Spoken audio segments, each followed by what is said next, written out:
Assalamualaikum warahmatullahi wabarakatuh. Hari ini kita lanjutkan dan saya mencoba menjelaskan beberapa aspek terkait dengan sistem bilangan. Jadi kalau rekan-rekan masih mengalami kesulitan apa yang dimaksud dengan sistem bilangan yang diharapkan ini, kenapa kok habis 32 sama 30 ini, saya akan turun dulu terkait dengan binary system. Jadi apa yang disebut dengan binary? Nah, jadi ada sebuah deretan angka 0 dan 1, kita bisa lihat di sini. Jika kita representasikan 1, 0, 0, 0, itu angkanya adalah 8. Cara menghitungnya adalah 1 dikali 8, 0 dikali 4, 2 dan sebagainya. Oke, jadi sehingga untuk seluruh panjang 1 byte yang terdiri dari 8 bit itu akan memuat angka dari 0 hingga 255 jika representasinya adalah representasi standar bit.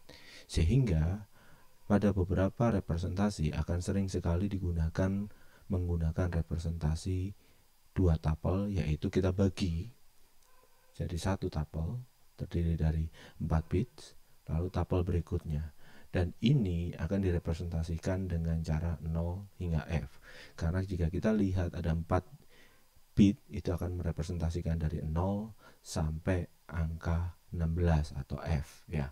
Jadi kita bisa lihat di situ kepentingannya adalah 0, 1, 2, 3, 4, 5, 6, 7, 8, 9 A, B, C, D, E, F. Nah, itu bisa merepresentasikan, instead of kita menulis 1, 1, 1, 1 di sini, kita cukup berbicara bahwa ini adalah F. Instead of kita nulis 1, 0, 1, 0 atau 10 di situ, kita bisa nulis adalah A sebagai simbol seperti itu. Nah, sehingga itu akan memudahkan kita untuk melakukan operasi binary. Nah, selain binary system yang standar, lalu ada diperkenalkan sebuah sistem yang namanya signed dan unsigned. Jadi ketika kita bicara 1 byte merepresentasikan 256 angka dari 0 hingga 255. Nah, ini akan sedikit berbeda ketika kita memanfaatkan 1 bit dari sebuah binary systems untuk menjadi sebuah sistem, yaitu yang namanya signed binary. Kita bisa lihat di sini ketika 00 dia merepresentasikan sebuah angka yang kita sebut sebagai plus 0 di sini. Kita bisa lihat nih ya.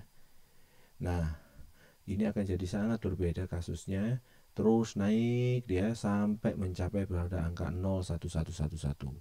Setelah itu ada 1000. Itu bukan 128, melainkan adalah minus 0. Nih.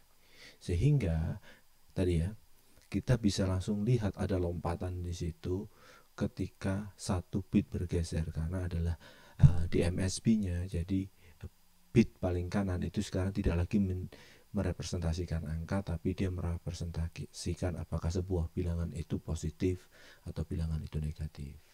Ini yang jadi penting di sini.